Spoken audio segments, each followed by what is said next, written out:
Hello, আসসালামু আলাইকুম। Sumi's kitchen আপনাদের সবাইকে স্বাগতম। তো আজকে গরুর মাংসের কাবাব তৈরি করলাম, যেহেতু কুরবানি ঈদ চলতেছে আর এখন সবার ঘরেই কম বেশ গরুর মাংস পাওয়া যায়। তো ভাবলাম যে কেননা গরুর মাংসের কাবাব হয়ে যাক। তো আজকে আমি গরুর মাংসের কাবাবটা তৈরি করার জন্য সলিড মাংস নিচ্ছি এখানে, আর সেই সাথে কয়েকটা টুকরা চর্বিও নিয়ে নিছি।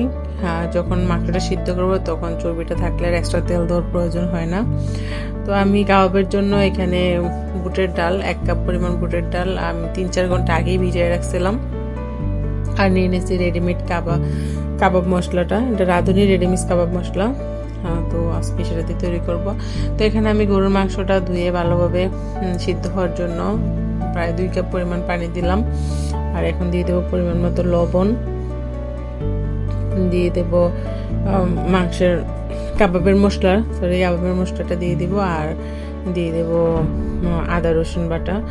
তো এখানে আসলে মশলার প্যাকেটের গায়ে লেখা ছিল ইনগ্রেডিয়েন্টস যে কীভাবে এটা করতে হবে, প্রণালীটা দেওয়াই ছিল। তো তবুও আমি এখানে আসলে এক্সট্রা আদা রসুন যোগ করছি, আর সাথে হলো যে পানিটা একটু বাড়িয়ে দিছি, কারণ যেহেতু এটা গরুর মাংস সিদ্ধ হতে একটু বেশি সময় লাগবে।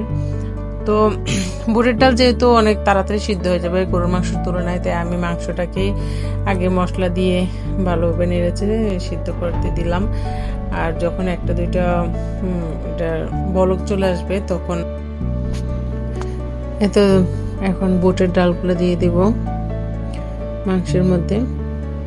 আমি একটু আগে হলো মাংসটা দিয়ে একটু সিদ্ধ হওয়ার জন্য কয়েকটা বরক দিয়ে নিলাম, যেহেতু এটা গরু মাংস। কিন্তু যদি আপনারা এখানে মুরগি মাংস ব্যবহার করেন তাহলে মুরগি মাংস বুটের ডাল একসাথে দিয়ে সিদ্ধ করে নিতে পারেন, কারণ মুরগি মাংসটা অনেক দ্রুত সিদ্ধ হয়ে যায় গরুর মাংসের তুলনায়। তো বুটের ডাল দেওয়ার পরে আমি নেড়ে চেড়ে আবার ঢাকনা দিয়ে দিলাম যতক্ষণ এটা সিদ্ধ হইতেছে ততক্ষণ পর্যন্ত। তো এই তো এটা প্রায় সিদ্ধ হয়ে গেছে আমার, ডালটা একদম সিদ্ধ হয়ে গেছে, মাংসটাও সিদ্ধ হয়ে গেছে। আর যখন এটা ব্লেন্ডার করবো তখন একদম মিশে যাবে, কোনো সমস্যা হবে না।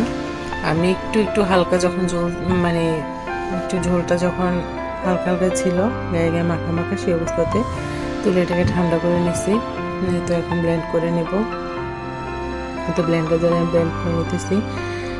আমি কয়েকবার ব্লেন্ড করে নিয়েছি, যেহেতু এটা গরুর মাংস ব্লেন্ড করতে একটু কষ্টই হয়, এটা হার্ড ছিল। আর এটা কনসিস্টেন্সিটা একটু দেখবেন, এটা হলো যে একদম ভিজাও ছিল না আবার একদম শুকনোও ছিল না, এরকম অবস্থাতে ছিল। তো আমি আবার 2-3 বার এগুলোকে একটু ব্লেন্ড করেছি। আর আপনার ব্লেন্ড না থাকলে পাটাও বেটে নিতে পারেন, সমস্যা নেই। পাটা একটু বেটে নিলে কোনো সমস্যা হবে না, ওইটাও হবে ব্লেন্ডার না থাকলে। তো আমি তো ব্লেন্ড করে নিলাম। আর ব্লেন্ড করে নেওয়ার পরে আমি এখানে হলো 2টা ডিম দিছি, ডিমের সাদা অংশটা দিছি। আমি এটা ভিডিও করতে ভুলে গেছিলাম, স্কিপ হয়ে গেছে আসলে ভিডিওটা। তো এই তো আমি কুসুমটাকে আলাদা করে রেখে এখানে ডিমের সাদা অংশটা দিয়ে দিছি, 2টা ডিম দিছি। আপনারা বুঝে দিবেন, যেহেতু আমার এখানে অনেকগুলা কাবাবের ছিল, অনেকগুলা ছিল মাংস পেস্ট ছিল, তো সেজন্য আমার 2টা লাগছে। আপনাদের একটাও লাগতে পারে বা অর্ধেকটাও লাগতে পারে। বেশি নরম করে ফেলা যাবে না, বেশি নরম করে সাইজটা দেওয়া যাবে না, হাতে লেগে যাবে। তো আমি এখানে হাতে তেল মাখিয়ে পরে কাবাবটাকে সাইজ দিয়ে নিতেছি। আপনারা কীরকম সাইজ চান, বড় চাইলে বড় করে নেবেন, আর ছোট চাইলে ছোট সাইজ দিয়ে নেবেন। তো আমি একটা মিডিয়াম সাইজ দিয়ে নিতেছি এখানে। এই তো, আর আমি দেখাবো আজকে কী করে ফ্রোজেন করে রাখতে পারেন, সেটাও দেখাবো। তো আমার সবগুলা কাবাব অ্যাকচুয়ালি বানানো শেষ, আমি ওইগুলা ফ্রিজে রেখে দিছি, যে ফ্রিজে রেখে দিলাম। তো কুরবানির সময় তাই ফ্রিজে অনেক মাংস ছিল, তো যাই হোক আমি ফ্রিজে রেখে দিছি। আর এখন যেগুলো বানিয়েছি সেখান থেকে কিছু ভেজে নেব, কয়েকটা ভেজে নিয়েছি, আর বাকিগুলো আমি ফ্রোজেন করবো, সেজন্য ফ্রিজে রেখে দিয়েছি। আমার এখানে প্রায় টোটালি 100-র উপরে কাবাব হয়েছে, অনেক হয়েছে কাবাব। তো এখানে আমি কিছু হলো যে এখন ভেজে দেখাইতেছি যে কেমন হয়েছে কাবাবটা। আপনারা এভাবে চাইলে 4-5 মাস 6 মাস ফ্রোজেন করে রাখতে পারবেন, পলি ব্যাগেও রাখতে পারবেন, আবার এয়ারটাইট কন্টেনারও রাখতে পারবেন। তো এই তো আমার কাবাবটা ভাজা শেষ, আমি একদম গোল্ডেন ব্রাউন করে ভেজে নিচ্ছি।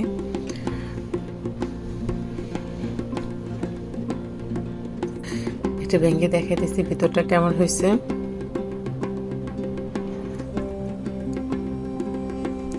অবশ্যই বাসায় ট্রাই করবেন আর আমাকে জানাবেন কেমন হয়েছে।